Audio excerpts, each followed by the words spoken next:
2-minute drill time Friday morning at 105.5 WDHA. It's Jim Monaghan with Chris Swendeman. Chris, both the Jets and Giants are 0-1 after the first week of the season. So let me ask you a question. Who would you rather be right now? I'll take dressing in green, Jim, and the Jets. Not even a question.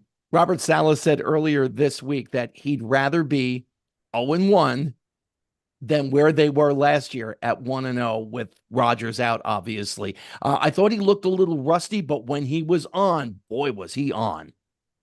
Yeah, I mean, that's what makes him one of the greatest quarterbacks ever to play this game. He knows how to win.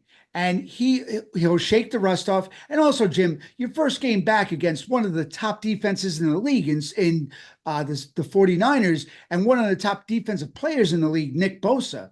I mean, that's a tough ask right off the get-go. Meanwhile, the Giants just looked awful. And I know the offensive line did not help Daniel Jones at all, but we're into the sixth year here. It might be time to cut bait. It has to be, Jim. I mean, they already had to come out and defend him after week one.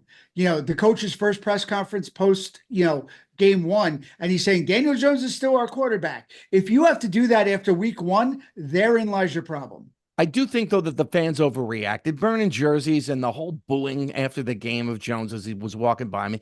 It's one game. Let's not overreact too much here. It was a very bad game by Jones, and I can understand fans' frustration out of the gate, but not like that. I mean, the reaction was way, way over the top.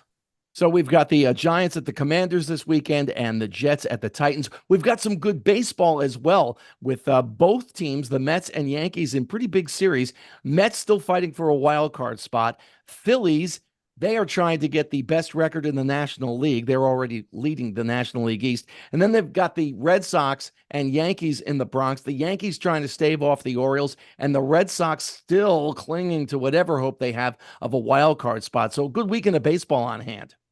Absolutely. The Yankees have been facing some scrappy offenses in the Royals and now the Red Sox this weekend.